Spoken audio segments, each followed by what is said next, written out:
If your alternate picking sucks, try this. Or just wait for the algorithm to bless you with a magical exercise that fixes your technique overnight. I've been playing for over 30 years and I'm still waiting. The truth, there's no hack, there's no secret, but there is a method that works if you're willing to actually do the work. It's boring, it's repetitive, but it's how you get fast, clean picking that holds up under pressure. So if you're serious, here's what to do. To get the tabs for this routine and over 200 other free lessons, check out the link below. For this to work, you need to do this exactly as I show you, because if you sit there and just try to go for speed and get this done as quickly as possible, your technique might even get worse. So the big misconception with building good alternate picking is that you need to push the speed all the time. Now, I'm not saying that that can't work, but from all the people I've talked to throughout my 30 years of playing and people I've taught, as well as in my own experience, if I focus on perfect reps when I'm practicing and then I push the speed when I'm playing for fun or just working up a lick, that's the best combination. So when you practice anything repetitive, like I'm going to show you here, make sure that every rep is perfect, because that's how you program your technique. And yes, there is a time and place for pushing the speed, but that's not during this repetitive practice. And I'm guessing the only reason you actually clicked on this video is that you're not happy with your technique. So if you've tried the other way before, where you tried to go for speed over accuracy, give this a try first for at least a couple of weeks, and I'm 100% sure you're gonna feel a big difference in your technique. So this is gonna be quite a basic workout, and we're not gonna time it or anything like that. We're gonna go through 3 different sections: single string, 2 strings at a time, and 6 strings. And we're gonna do this with only 2 fingerings. So we're not even gonna bother with any scales here. So the fingerings we're gonna use is gonna be 1, 2, 4, and 1, 3, 4. So let's go straight into the single string version here. Now, we're gonna start at the first fret, and you're gonna do alternate picking, obviously, starting with a downstroke. And while we're gonna do 3 notes at a time here, 1, 2, 3, 1, 2, 3, we want to think of groups of 4. So we're gonna go like this: 1, 2, 3, 4, 1, 2, 3, 4, and then 1, 2, 3, 4. So doing this, we get something that I call a moving accent. So the accent's gonna be here: 1, 2, 3, 4, 1, 2, 3, 4, 1, 2, 3, 4. And the purpose of this is to really synchronize your hands. So it's gonna sound like this.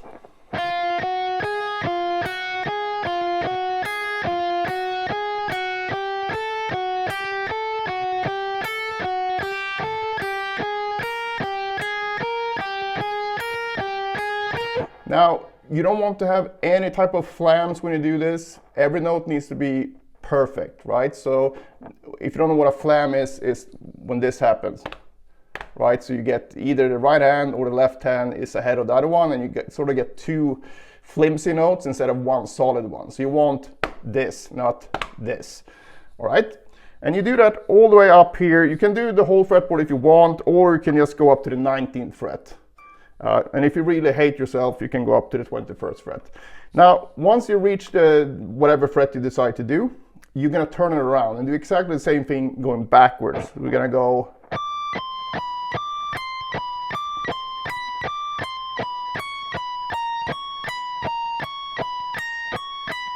And what I want you to focus on when you do this is the accents. So you're gonna focus on 1, 2, 3, 4, 1, 2, 3, 4, 1, 2, 3, 4. And you work yourself back to the first fret again. And then you do the same thing on the B string, G string, and so on. So if you have a 7 string, sucks to be you, you have 1 extra string to do, right? But you want to do this on all strings. And then once you've done that, we're gonna do exactly the same thing with 1, 3, 4. Now you might wonder, like, why don't we do a scale? Why do we do just 2 fingerings? And what about whole steps in between? Thing is, if you can synchronize 1, 2, 4 like this, doing this, it doesn't really matter. It's just, you know, a bit stretchier. So as far as our brain is concerned, using 1, 2, 4, that can be very stretchy or not so stretchy, and it's going to be virtually the same thing. So you don't need to bother with any, all the different permutations of patterns here. as you do this exercise. Now, this of course doesn't mean that you shouldn't practice scales if you want to do that, but the problem with scales is that you can become preoccupied with thinking about all the different fingerings instead of focusing on the actual technique at hand here, right? And you can use a metronome if you want or don't, doesn't really matter, as long as you make sure that everything is perfect. That's all we're looking for here, all right? Now, we do 1, 2, 4 on a single string, and then we do 1, 3, 4. So the same thing.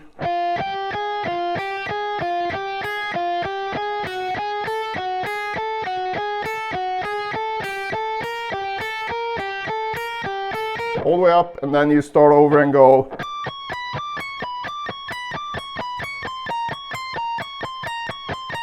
Right?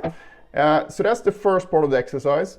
And a lot of people might think like, well, you know, single string exercises, you know, what about pick slanting and all that stuff? Thing is, most of the students that I've taught that have brought up pick slanting as, you know, the big problem in their technique, they couldn't synchronize, you know, properly on a single string.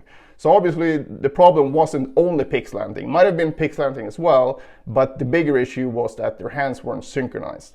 So this whole routine will build synchronization like crazy if you practice it in the way that I'm telling you here. So again, if you do this sloppily, just don't do it, right? Once we're done with that, we're gonna divide the guitar into 2 strings at a time instead. So now you can start up here, do B and E first if you want, or you can start down here and do E and A first. Doesn't really matter. What matters is that you do it, okay? So if I do it here from the B and E string, I'm going to start by going up with 1, 2, 4, and just alternate pick. Like that, all right? Now, I'm just going to do 1 rep per fret. So we're going to go.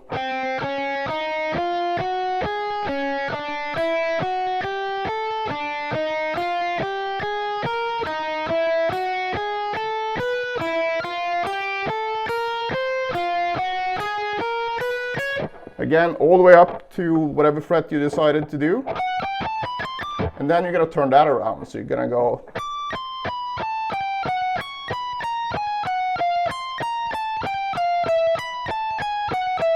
All the way back, and then you do that on all string groups. So the next string group would be G and B. But again, you want to make sure that you practice at a tempo where everything is perfect. So no botched notes, nothing should go wrong here, all right? Now once you're done with 1, 2, 4 on all string groups, and if you have a 6-string guitar, you will have 5 string groups, okay? So then you want to do it again with 1, 3, 4.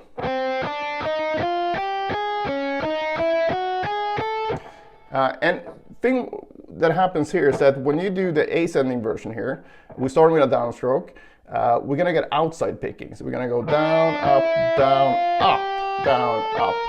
Then when we go back, we're going to start with a downstroke again, and now we're going to work on inside picking.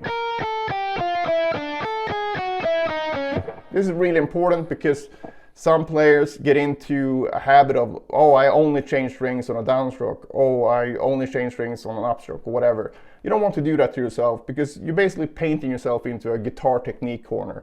And that's going to bite you in the ass at some point because you're going to want to be able to play something and you're not going to be able to, or you're going to see months of work ahead of you because you basically neglected a big part of the actual guitar technique. For the last part here of our practice routine, we're going to do 6 strings at a time, and we're going to do it a little bit differently. So when we did this one, for example, we just did straight up like that. In this one, we're not just going to go up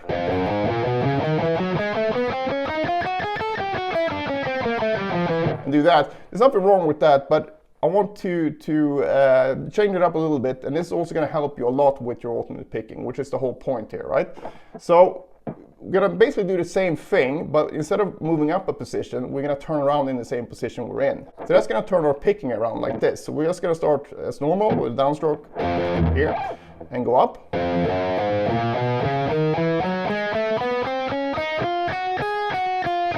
You see, I just turn around.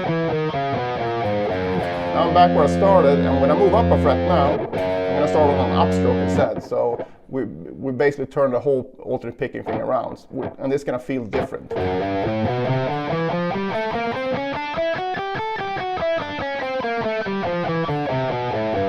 Now we're back to a downstroke again.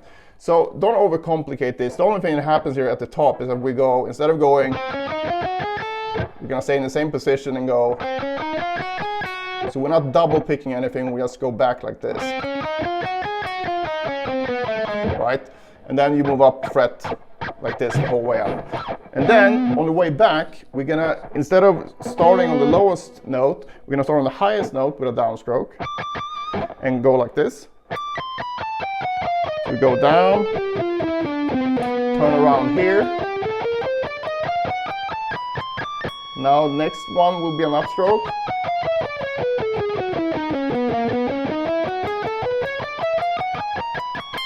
Now we're back to a downstroke again.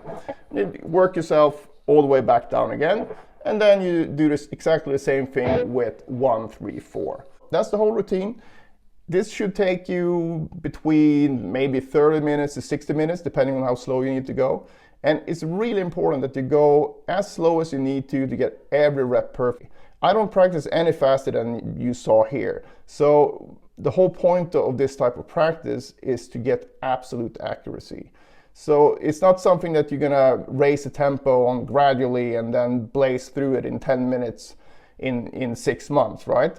That's not the point. The point here is to just get your technique a little bit sharper every time you do it.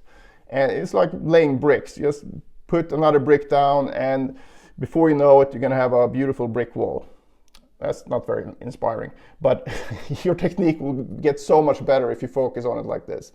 And if you like this way of practicing, I have way more variations on this, but this is a really good one to start with and to get acquainted with this type of practicing, because I'm 100% sure if you do this as I showed you, you will feel quite a big difference. Not only that you can play other things faster, but that your tone and the way it feels to play will feel much better. And you will feel that much quicker than 2 weeks. I think if you do this for, 3-4 days and really do it as I've showed you here, you will feel a difference in everything else that you play. So give it a try. Let me know in the comments what you think. As I said in the intro, if you want the tabs for this routine and over 200 other free lessons, you can check out the link in the description. Now, if you enjoyed this video and want some more alternate picking tips, definitely check out this video where I share the things that I wish I knew when I started out.